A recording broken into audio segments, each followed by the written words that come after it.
Yo, yo, yo, yo, yo, YouTube. Welcome back to the Dollar Box. I'm trying something new today.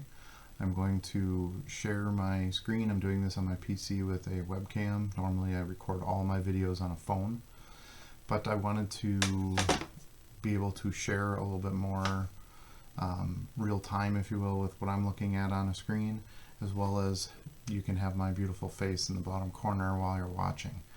So today's video, we want to focus on a new grading service that was just announced by CSG. They released more information on it as well as pricing. And it does appear to be a player in the respect that the pricing is favorable to those lower dollar discounted, discarded cards, which is what we focus on here at the Dollar Box. So I really wanted to take a look at it today and see if it was something that you would be interested in as well. I haven't taken a look at the submission form or anything like that. I've just seen some of the more main details of what's going on here. So I'm pulling up an article from Sports Collectors Daily. If you read that, you might have seen this article, but I thought it really did a good job of kind of summating what they were trying to offer and how their service is going to work. So I want to take a look at that there. And then I found a new YouTuber yesterday, well, new to me anyway. He's been in the sports cards game for a very short time, but I think his videos are absolutely amazing. He's starting to explode on the scene with subscribers, and I just wanted to share a little bit. He posted a video of his sports cards story, how he got into it, and it was amazing. So I'm going to share a little bit of that as well. I'd like to feature a fellow YouTuber, sports card content YouTuber each week or so in my videos. I think that's important that we get a lot of different viewpoints and exposures and different strategies. So something I want to start to add as well. So without further ado, I'm going to shrink myself here so we can take a look at this CSG information.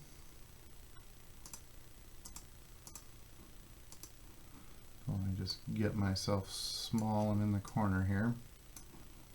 Okay, so here's the article. So the main points of this here, at least at the beginning of it, is just that kind of how they organize and why they wanted to get into this.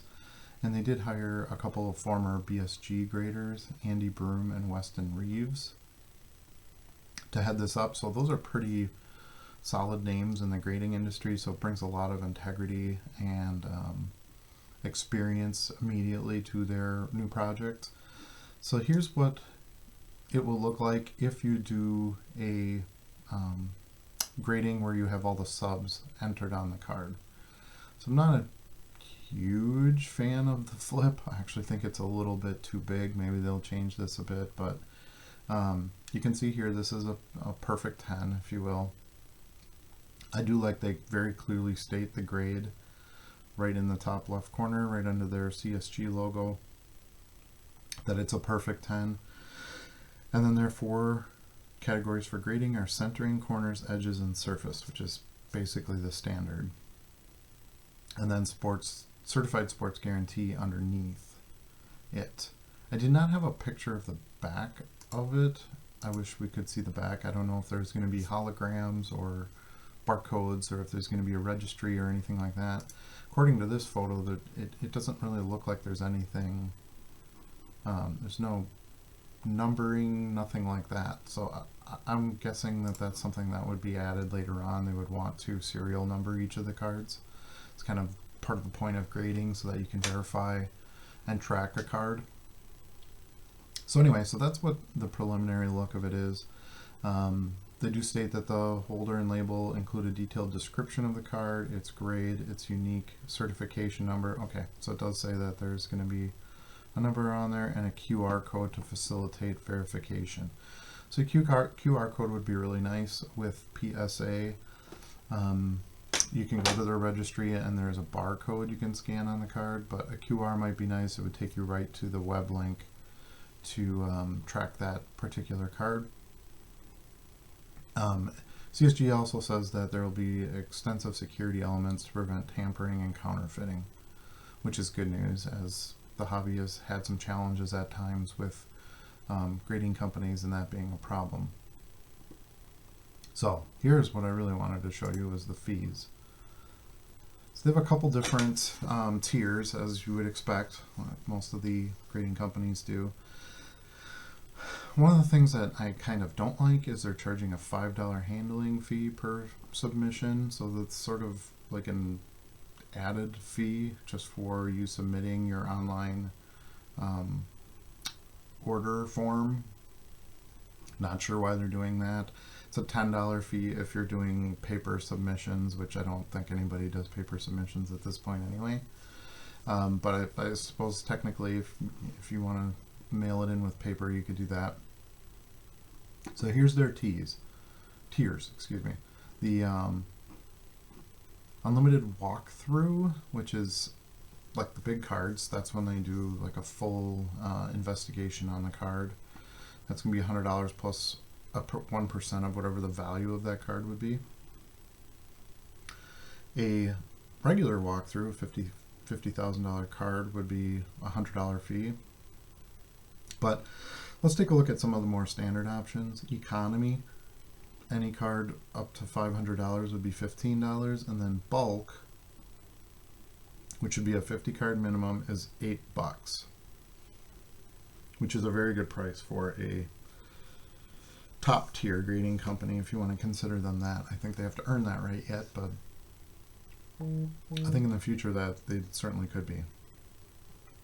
Now there's add-on options. So that's if you just want your card graded. So it would be just the white and green flip with the score in the top right. Now you can add subgrades like BGS does.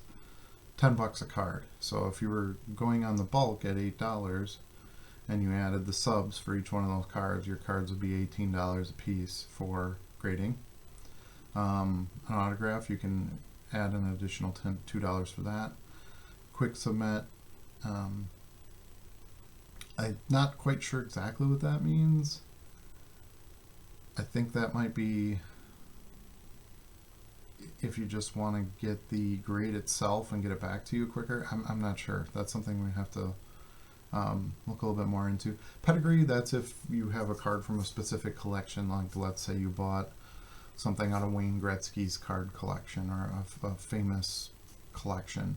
You can add that pedigree to the label, and CSG does have a right to determine whether or not that pedigree is valuable enough to be added. And then of course they'll do crossovers. So it's 15% of the grading fee if the card crosses over. So if you've got a PSA 9, you want to get it into a CSG 9, the grading fee, the normal grading fee, let's say you do economy, or economy $15, it'd be $7.50 to get that card crossed. Reholders are $10 and they take 10 days, which is kind of nice because PSA is really long on those just for reholders. I've done that a few times. And it's $10 to do the reholder, which is ironic because it's more than the bulk submission. So for a lot of my cards, which are lower end graded stuff, I don't know that would be worth it unless you really have a banged up holder. And then anything over 10 grand would be $30 to reholder. They do offer an imaging service where they'll do the scan of the front and the back of the card for $5, and then they'll email that to you. So that's fantastic for those looking to actually flip the card. So you send it in for grading. It gets through their process. It's graded. They send you the high-res images. You can easily take those and use them to attach to an auction or place on a for sale site or something like that. So you have a high quality image of your card that you're trying to sell. So that's basically the fee structure for it. The other thing that, well here, let's see if we can see there's still no backs to these. I didn't see that there was more of them down here earlier, but it would be nice to see the back of a CSG card so we could see some of how they do the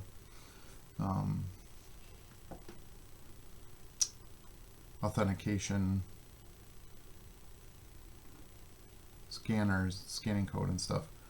So anyway, one of the things that I found the most interesting about this is they're using artificial intelligence to do a portion of their grading, which should help speed it up and keep with some consistency and uphold integrity, because it's not all done by, the math part is not going to be done by naked eye. The math will be done by a robot.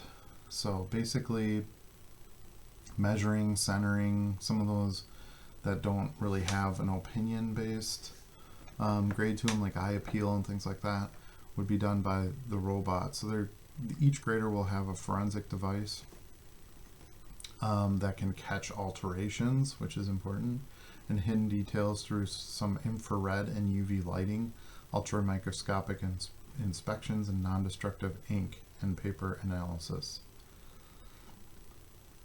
So I think that's interesting. The artificial intelligence automation is something that needs to come to all of the grading companies to help speed up the process, and again, make it so that a 10 is a 10 and a 9 is a 9, and it's not, well, this is a really nice 9, or this is a not so good 10, and so forth, because the whole point of grading is to get a standard for those grades and those opinions. So, but I think this has a lot of potential. I think it's great to bring another competitor into a almost one-sided market at this point with PSA, and see if they can do something with it. If they can improve on the look here, which I'm not a huge fan of, I think they've got something. The holder looks kind of nice. It looks more like a PSA size.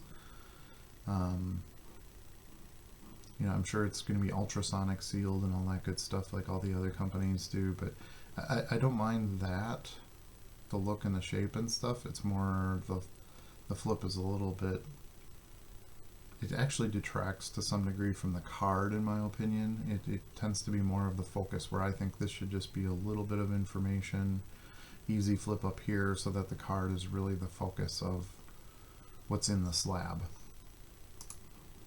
So that would be my feedback on it. We'll see if anyone cares what my opinion is, but anyway, so that's where we're at with that.